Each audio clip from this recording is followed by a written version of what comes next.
En méthode agile, un product backlog tel qu'il est manque de visibilité, il est plat. Je m'appelle Riz, je suis un product owner. On va parler de User Story Mapping.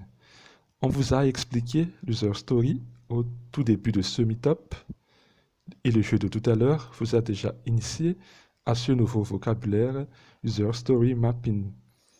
User Story Mapping is about telling a story and breaking it down into smaller parts.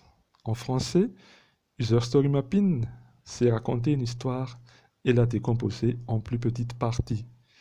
C'est une citation de Jeff Patton dans son livre. Il s'agit de mapping, c'est-à-dire de cartographier les user stories.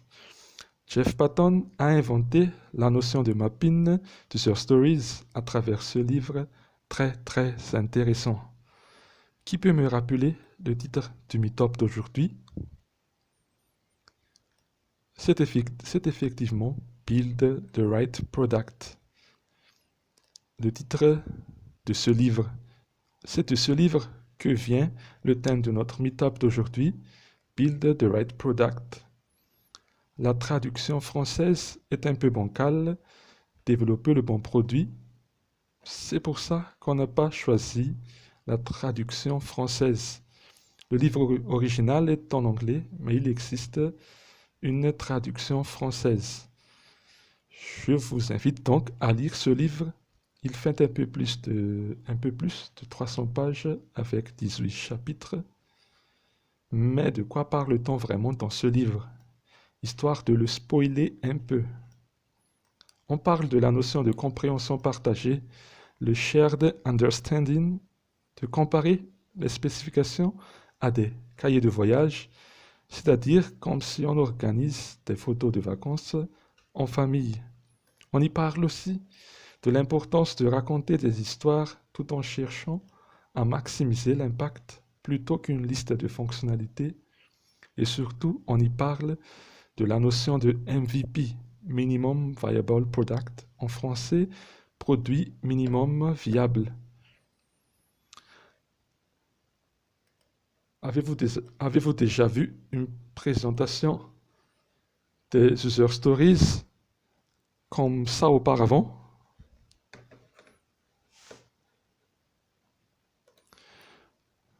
L'user stories de Jeff Patton propose en quelque sorte une visibilité en deux dimensions du product backlog. Donc, dans son livre, Jeff Patton suggère une présentation du mapping en utilisant diverses couleurs de post-it ou stickers. Donc, comment est composé ce mapping? Donc, en haut, on a les utilisateurs on dit également persona. Qui sont vos utilisateurs et quels sont leurs objectifs?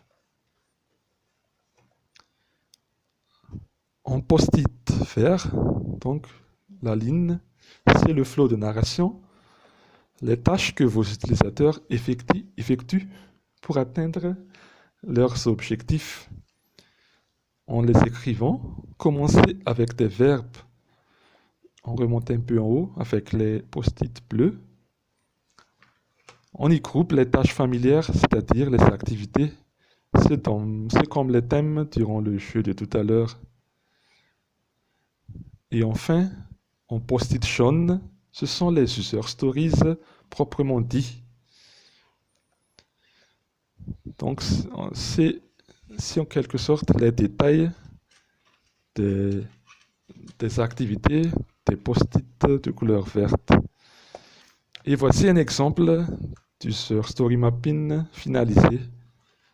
Donc, il y a un bon nombre de post-it d'autres couleurs utilisées également. Donc, ça dépend du feeling. Mais pour arriver à cela, il faut savoir comment mapper. Donc, ça n'a pas été fait en une heure.